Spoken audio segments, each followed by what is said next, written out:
Bom dia, turma. Bom dia a todos. Vamos lá, iniciando mais uma aula de matemática. Continuamos no mesmo capítulo, tá? Função polinomial do segundo grau. E como eu falei para vocês, muitos conceitos que a gente viu quando estudou o capítulo de equação do segundo grau, a gente vai acabar revendo aqui em função, né? A diferença, basicamente, não existe. O que eu quis trazer para a aula de vocês hoje é achar uma raiz. Vocês já sabem, achar a raiz de uma equação. Quando eu falo assim, achar a raiz de uma equação e achar as raízes de uma função, o passo a passo e o conceito é o mesmo, tá? O que seria as raízes de uma equação? Os números que eu acho que quando eu substituo uma na equação ela zera. O que seria as raízes de uma função? Basicamente a mesma coisa. Encontrar os números que quando eu substituo lá na função ela vai zerar. E como é uma função do segundo grau, como é que eu encontro as raízes? Através de delta e Bhaskara.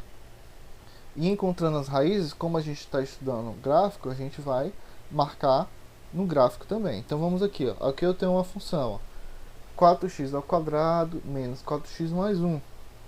Para mim encontrar, eu igualo a ela a zero, então vai ficar 4x ao quadrado menos 4x mais 1 igual a zero. Aí aqui se tornou uma equação, tá? Uma equação de segundo grau.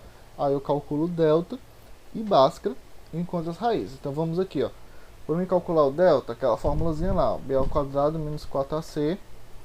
Vou substituir, ó, o b é menos 4, o a é 4 e o c é 1. Então vai ficar, ó, menos 4 ao quadrado 16.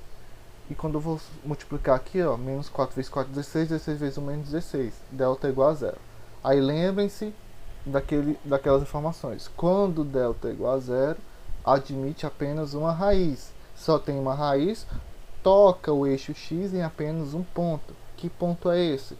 Para me descobrir, eu tenho que continuar com Bhaskara. O Bhaskara é menos b mais ou menos raiz de delta sobre 2a. Vou substituir aqui e encontrar x1.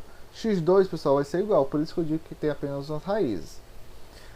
Aqui eu achei a raiz 1 meio, certo? Então quer dizer que lá no eixo x ele vai tocar um ponto. Que ponto é esse? 1 meio, tá? Então para fazer o esboço, ó, a parábola é para cima ou para baixo? Para cima. Por quê? Porque o a aqui é positivo.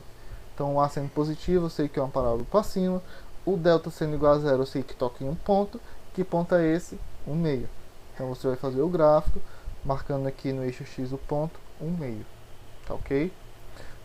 Eu tô fazendo isso um pouquinho mais rápido, porque tudo isso a gente já viu bastante tempo, né? Foi até por bastante tempo a gente viu esse conteúdo de equação, achar as raízes, calcular delta, calcular básico. Então aqui basicamente é a mesma coisa. A diferença é que agora você vai encontrar as raízes, vai fazer o esboço do gráfico e marcar o ponto. Ok? Vamos ver aqui mais um exemplo. Aqui eu tenho mais dois exemplos, na verdade, né? 2x ao quadrado menos 4x mais 5 igual a zero. Então aqui eu fico com a equação de segundo grau. Aí eu vou calcular delta e Bhaskara, tá? Quando eu for calcular delta aqui, pessoal, eu vou achar o valor de menos 24. Lembra-se que quando o delta dá negativo, não tem raiz. E quando não tem raiz, não toca o eixo x. Então aqui o esboço do gráfico ficaria como? Como o a aqui é positivo, seria uma parábola para cima. Como o delta é negativo, vai ser uma parábola para cima, mas sem tocar o eixo x. Porque não tem raiz. Por quê? Porque o delta deu negativo e não existe raiz de número negativo. Tá? Outro exemplo. Aqui eu tenho menos x ao quadrado mais 3x menos 2. Vou calcular o delta. Quando eu encontrar o delta, eu vou encontrar o valor de 1. 1 é um número positivo, então eu sei que tem duas raízes. Aí eu continuo. Quando eu fizer o Bhaskara, eu vou encontrar x1 igual a 2 e x2 igual a 1. O que isso quer dizer? Que a parábola vai tocar o eixo x no número 1 e 2. Então aqui eu faço o gráfico, o plano cartesiano, marco aqui o ponto 1 e 2. A parábola é para baixo. Por quê? Porque aqui o a é negativo, então eu tenho uma parábola para baixo. Como o delta aqui deu positivo, eu encontrei essas duas raízes 1 e 2, e é justamente esses dois pontos que a parábola vai tocar. Tá ok? Então, foi mais, acredito que seja mais uma revisão, porque a gente acabou de ver esse conceito, mas o livro retoma, né, esses conceitos quando a gente está estudando função. Vai ter uma atividade para vocês realizarem aí, espero que ninguém tenha dificuldade. Até a próxima aula.